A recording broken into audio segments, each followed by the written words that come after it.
The Wreck of the Hesperus by Henry Wadsworth Longfellow. It was the schooner Hesperus that sailed the wintry sea, and the skipper had taken his little daughter to keep him company.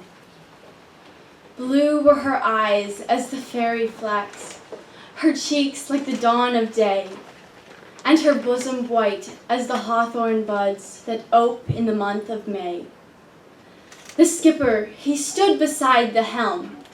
His pipe was in his mouth, and he watched how the veering flaw did blow the smoke now west, now south.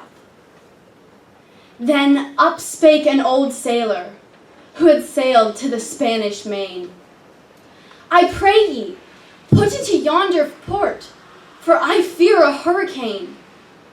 Last night the moon had a golden ring, and tonight no moon we see."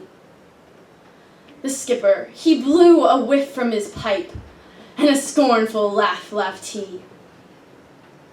Colder and louder blew the wind, a gale from the northeast. The snow fell hissing in the brine, and the billows frothed like yeast. Down came the storm and smote amain the vessel in its strength. She shuddered and paused like a frightened steed, then leaped her cable's length. Come hither, my little daughter, and do not tremble so, for I can weather the roughest gale that ever winds did blow." He wrapped her warm in his seaman's coat against the stinging blast, and he cut a rope from a broken spar and bound her to the mast. "Oh, Father, I hear the church bells ring. Oh, say, what may it be?" "'Tis a fog bell on a rock-bound coast, and he steered for the open sea." "Oh, Father, I hear the sound of guns. Oh, say, what may it be?" "Some ship in distress that cannot live in such an angry sea." "Oh, Father, I see a gleaming light. Oh, say, what may it be?" But the father answered never a word. A frozen corpse was he. Lashed to the helm all stiff and stark, with his face turned to the skies, and the lantern gleamed through the gleaming snow on his fixed and glassy eyes.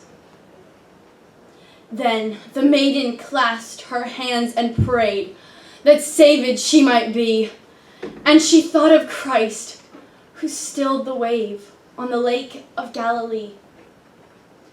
And fast through the midnight, dark and drear, through the whistling sleet and snow, like a sheeted ghost the vessel swept toward the reef of Norman's woe. And ever a fitful gust between, a sound came from the land. It was the sound of the trampling surf on the rocks and the hard sea sand. The breakers were right beneath her bows. She drifted a dreary wreck, and a whooping billow swept the crew like icicles from her deck. She struck where the white and fleecy waves looked soft as carded wool. But the cruel rocks, they gored her side like the horns of an angry bull. Her rattling shrouds, all sheathed in ice, with the mast went by the board. Like a vessel of glass, she stove and sank. Ho, ho, the breakers roared. At daybreak, on the bleak sea beach, a fisherman stood aghast to see the form of a maiden fair lashed close to a drifting mast. The salt sea was frozen on her breast, the salt tears in her eyes, and he saw her hair like the brown seaweed on the billows fall and rise. Such was the wreck of the Hesperus. In the midnight and the snow, Christ, save us all from a death like this on the reef of Norman's woe.